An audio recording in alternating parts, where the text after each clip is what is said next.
When I was a kid, I really liked the idea of going camping, but I lived in London, so all I had was the back lawn. So I used to get the tent, put it up on the back lawn, spend the night in the tent, and discover some of those sort of features of camping that are so unexpected, like the little spiders that somehow always get into the corner of the tent, and the way that the light shines through the canvas, and also the amazing way that the warmth or the cold of the outside sort of transmits itself to you very rapidly.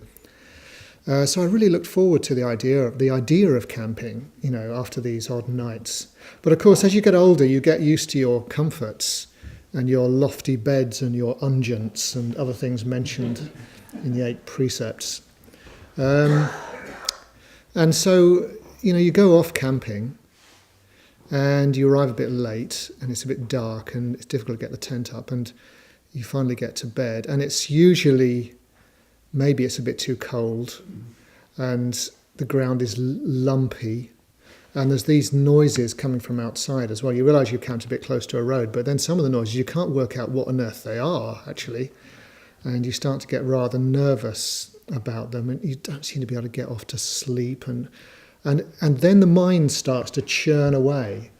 It really starts to proliferate, and all sorts of stuff is going on. You start saying, why did I decide to do this? I can't remember why I decided to lie on the ground in the middle of a field. I must be mad, And you think, how long is this going to go? And is there any way I can get to sleep? And you think, and then you need a pee, and you think, I can't be bothered to actually get up because I've got to get some clothes on and find my way out of the tent. It'll be cold out there, and there's another tent next door, and you get to miserable, and all this stuff goes on. And then, with any luck, eventually you just get up and you go outside and you sit down on a log and you wait for the sunrise.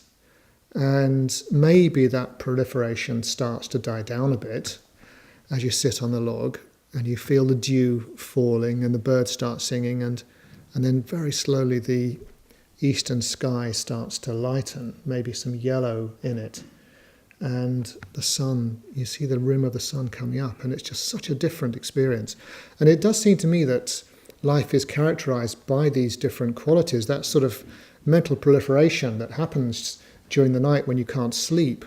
In a way, that's what's going on a lot of the time, that sort of stuff, that construction, a construction of a sense of how things ought to be or how we ought to be. And it's very, very painful, I think. And it does seem to me that Bante's term spiritual death refers to, as Amlabhadra was saying, stopping this, dropping those habitual ways of thinking, ways of responding, opinions and stories about ourselves, the things that we clutch onto in this way. And then spiritual rebirth is rather like allowing the space for the Buddha to rise, like a sunrise. Have you ever seen those Japanese Pure Land pictures where Amitabha takes the place of the rising sun? So you see the mountains and the horizon in the distance, and then rising above them is an enormous Buddha, about twice the size of the galaxy, just emerging from behind the mountains. So you can do this, I think. Sometimes we do know how to do it, but it comes rather rarely, where you drop what you're hanging on to. You drop the mental proliferation, you drop all the grumbling stories, or even the excited stories, and you're simply aware. You remain simply aware and let something arise, which is a great relief. Now, the Buddha classified this mental activity of hanging on in 3 ways, if I remember correctly. And the first one he called mind-making. The second one he called I-making. That's mamankara and ahankara. And the third one he called the I am conceit. So mind-making is grasping external things to give you the security to solve these problems. I-making and the I am conceit are to do with how we regard ourselves. I-making in particular is the basis for a huge number of ditthis. That is what ditthi means. Usually we translate it as view, so-called wrong views. In particular, Sakkaya Ditthi, which is the first fetter, is very strongly connected with this process of I-making. Sakkaya Ditthi means hanging on to a particular sense of who you are. Kaya means personality, and sa means my own. So looking at these views, as we call them, we tend to see them, I think, in terms of ideas, of particular ideas that we can assent to or perhaps disagree with. And we easily associate the whole area of views with conformism, with what you agree to and what you disagree with. So if I was a conformist, I would perhaps decide to adopt certain ideas because they're in the Buddhist tradition, or because Bhante says it, or because that's what I heard when I was attending retreats here, in the texts here. If I wasn't a conformist, if I was more of a rebel, I might decide to reject some of those same ideas. But I don't really think this is a very helpful way of thinking of ditthis, of views, if you like, because they're not really verbal formulations that you either assent to or reject. They're attitudes of mind, and they're attitudes which are remnants. They're remnants of the self-concern which we are, all of us, very slowly perhaps moving away from. A self-concern that causes us so much trouble.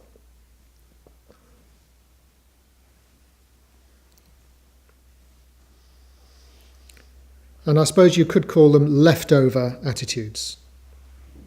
And they're a terrible weight around our neck. They're this stuff that we're carrying around with us that we actually don't need to carry around with us. It's as if you went on holiday and you packed a load of stuff and you lug it around with you, and then halfway through the holiday you realise, hang on a minute, it's not going to rain actually. I don't need this stuff. Why am I lugging it all around? Why have I got so many books with me? So this is how the Buddha describes how we hang on to ditthis and what their effects are. And in this translation, the word ditthi is translated as speculative view.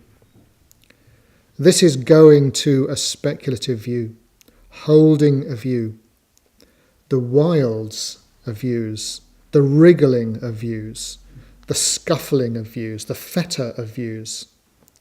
It's accompanied by anguish, distress, misery, and fever.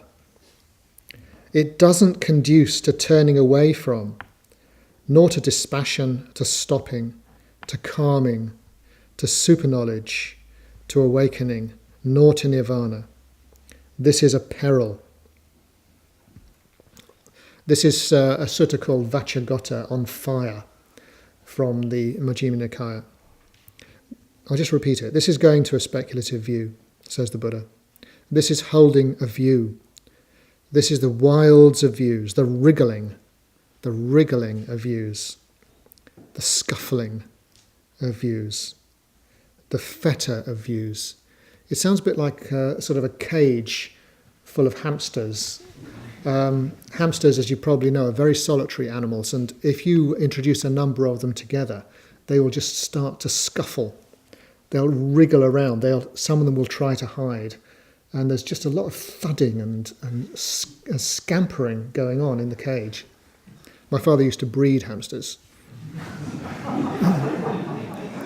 I decided on gerbils instead, because the gerbils were much more sociable creatures.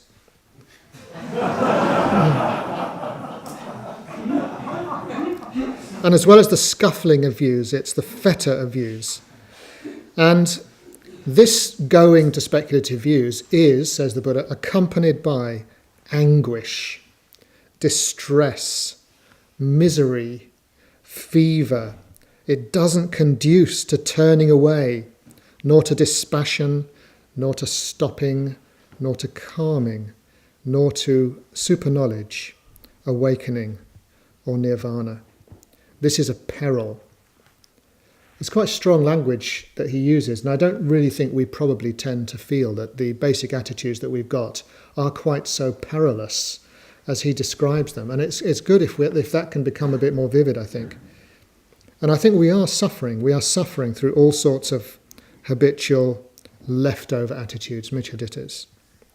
And generally we're hardly aware of them, except through their effects. And we don't realise that it's them that are causing these effects in frustration and discomfort, unhappiness, disharmony, bewilderment.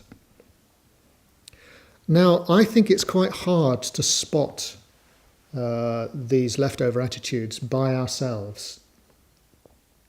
They're very much taken for granted. They're very much assumed, even when you feel you've adopted a dharmic framework. I think that really they're pre-verbal attitudes. They're especially ways that we see ourselves, we view ourselves. But although they're pre-verbal, although they're not themselves a particular formulation that you agree with or disagree with, like I believe in rebirth or I disbelieve in rebirth, that's not really what this is about. But nevertheless, words can be helpful, I think. They can be tackled partly through attempting to put them into words and talking to other people about them. And when I was asked to do this talk, I was asked partly just to say something that might prepare for groups, for Dharma discussion groups. And so that's what I wanted to do. I wanted to raise the spectres of some of these views. I wanted to sort of invoke them as you would a demon, to find incantations that will actually make them start to materialize in front of you. And then you can look at them and you can name them and you can shame them and say, well, this is causing me so much trouble. I don't really want it. I can just let go of it. So I think we need each other, most of us at least, to help with this. And if you've got some sympathetic communication going on, then these attitudes come into the open, and then we can liberate ourselves from their stranglehold.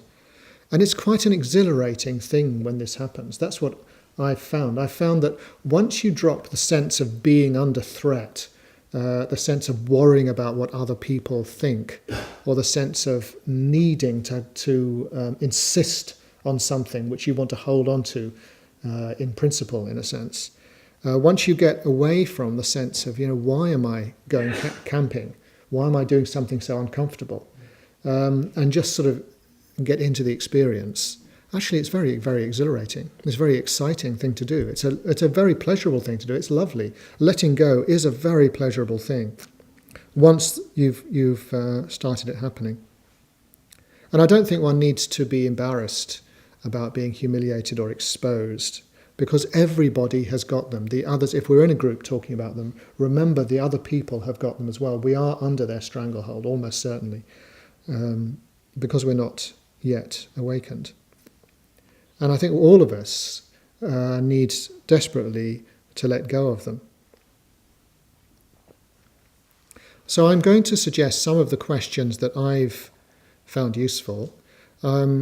It's based on an exercise I did ages and ages ago when I was on the ordination team here, and I realised that part of the difficulty of meeting together in a team and achieving harmony and getting on well together and so on is all the unsaid things under the surface, the unsaid assumptions about each other and about ourselves. And it's great if you can find ways just to let these come up without, as I say, feeling too aggressive or defensive about them. So I've written down a list of 21 questions. These are not examples of views. They are questions that may elicit these leftover attitudes. And I think rather than leaving in a pile for you to take on the way out, in which case there'll be a big queue, I hope you don't mind if I just start them going round. So it's just one sheet. Take one of these sheets. See if you can pass them on in a quiet, mindful way.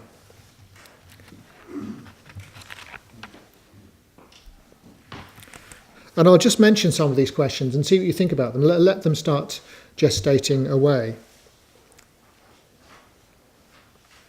I suggest you take along a pad and write down a few notes, if you do want to do this in the group. See if you can allow others in the group to draw out your attitudes that could be mistaken or that could be causes of pain. And there's so many questions here, you'll only be able to go through a few of them. I suggest you choose 3. Quickly skip over any questions which don't seem to be fruitful. And maybe alter them as well. Maybe something completely different might work best for you, or a subtly altered question. So the first one says, which of your preferences do you insist on? Or which of your preferences make you feel heated if they're challenged?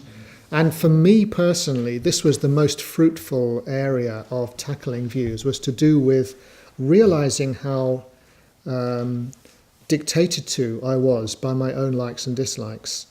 It happened very strongly on a Gukyaloka retreat when I didn't want to wear robes. And I just got fed up with it after a while. I thought, why am I getting so het up about things that actually were simply to do with a preference? So it's a little bit like finding your favourite spread is not there on the breakfast table and I must find it, I must look on all the other, it's not on any of the tables. You have to go and see the retreat organiser, come on, what's happened? There's no honey, where is the honey?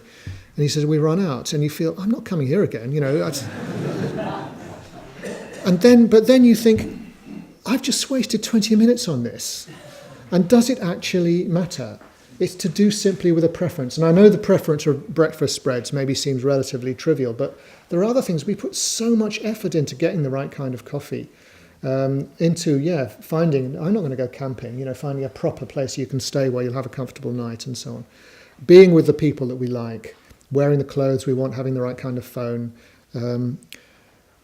So I think it's quite good just to look at your preferences and say, are there any preferences that you insist on?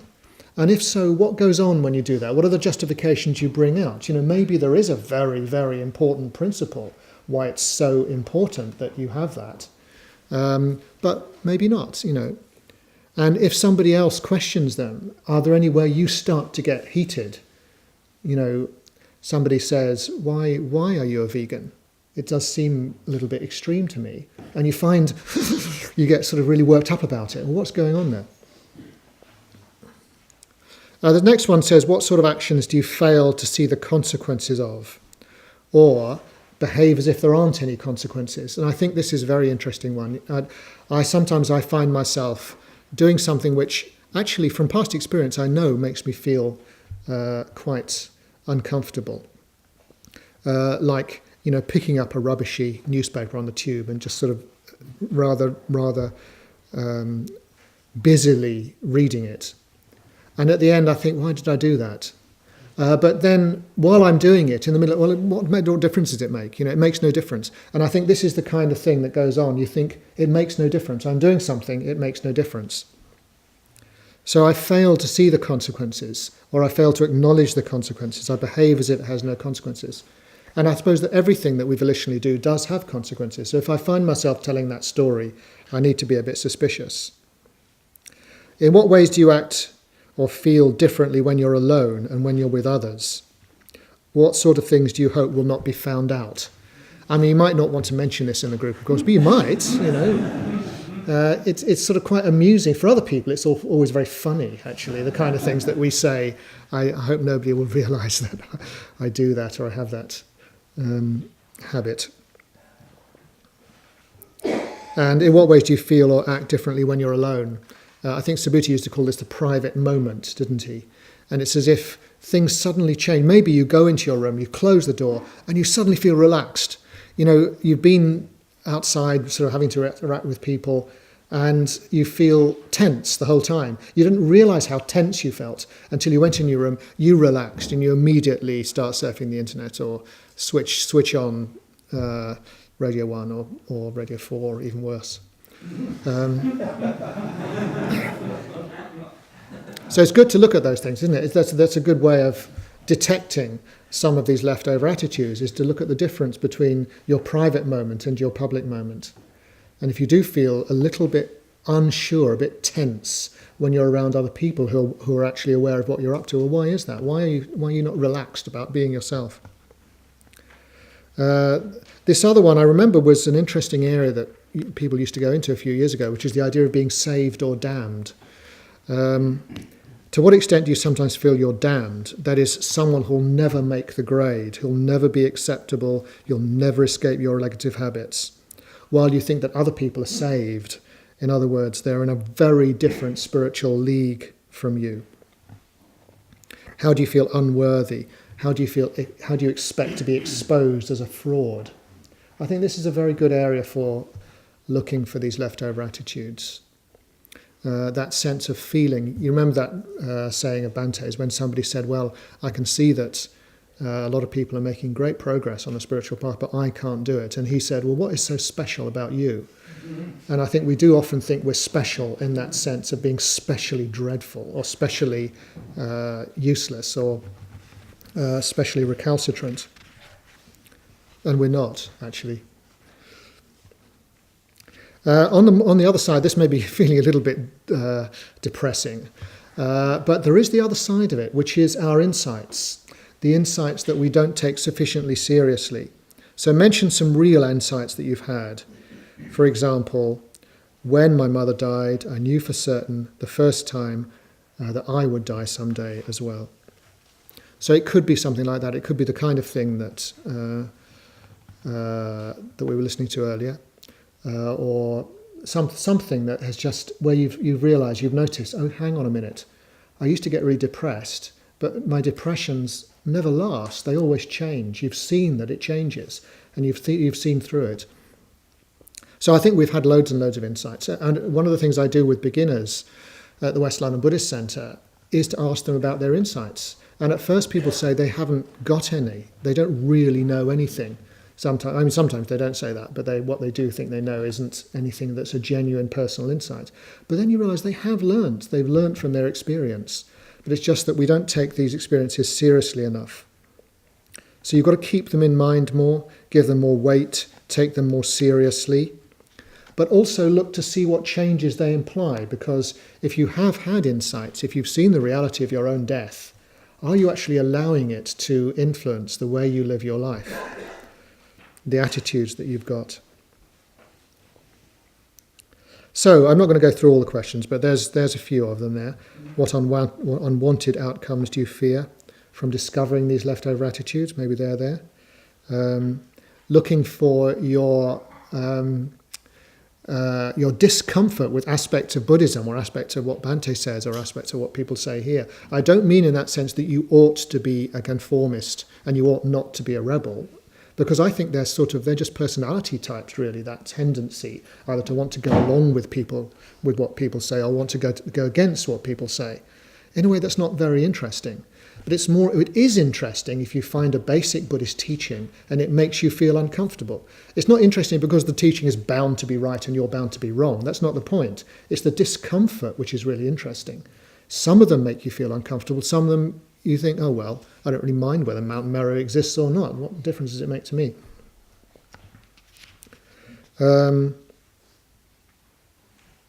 Status is an interesting area. Looking at your status maybe in the order or with the people you spend time with. Where do you look for your comfort? Where do you look for reassurance? I think that's very interesting. What about other people? Usually there are certain types of people or certain types of attitude that we find it very difficult to sympathise with or to understand. We find that sort of either irritating or we put it down. We think it's very stupid. But also the other way around, what about us? There are probably aspects of ourselves that we feel are not well understood by others. What are they? There may be some attitude that we've got in there. What mundane aspect of your life do you relish the most? Often we invest a lot in things that aren't going to bring us very much happiness, I think. What story do you tell about yourself? What sort of person you are? What about your role? Usually we've got a sense not just of status, but also of role, the role that we play, which is just an attitude of you.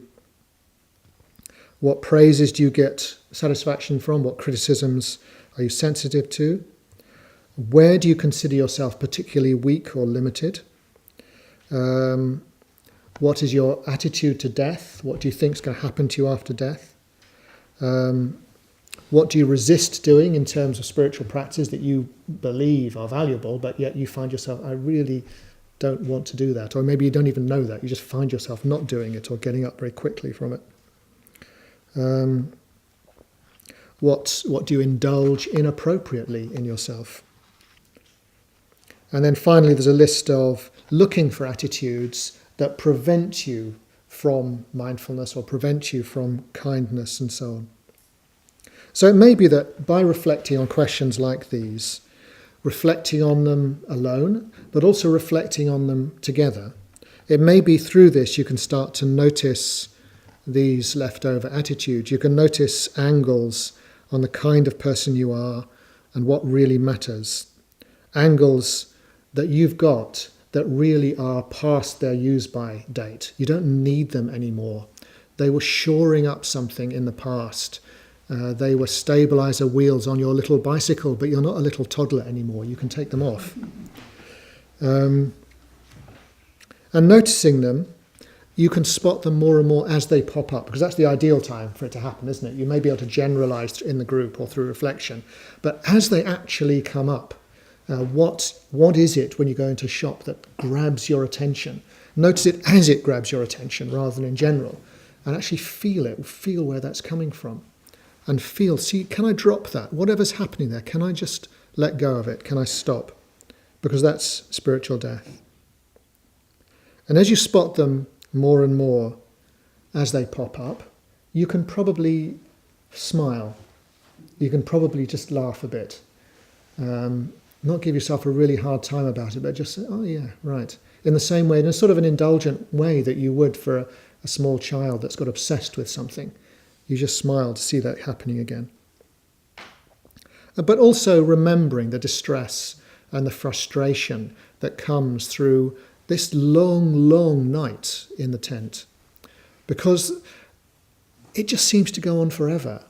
And the trouble is that although the sunrise comes naturally and automatically in the morning, usually we miss it, actually. We oversleep. Or we just got to get up and start frying our Linda McCartney sausages and all that sort of stuff, you know. And the beauty in that sunrise, we have to wait for another day. But it's always happening. There is always another sunrise on the way. And I think that's the spiritual rebirth. I didn't really want to say anything about spiritual rebirth. I think it is something which unfolds if you leave the space, if you drop all the other stuff. It unfolds as long as you're ready for it, as long as you're open to it. Spiritual death means misty, dark mindsets like these evaporating away. And spiritual rebirth is that sun dispelling the darkness, dispelling the morning marsh mists. And everything is so sparkly if you're outside in the early morning, and the sun is very, very orange and coming through trees dripping with dew. It's so gorgeous that it's worth it. It's worth the work of dealing with those trains of thought that arise while you're lying there in the tent, which is my metaphor for the whole of our life, and actually facing them and talking about them. So I think I'll leave it there and just let you have a go at that, if you want to, in the groups, or use the questions on your own if you'd prefer to do that. Thank you very much.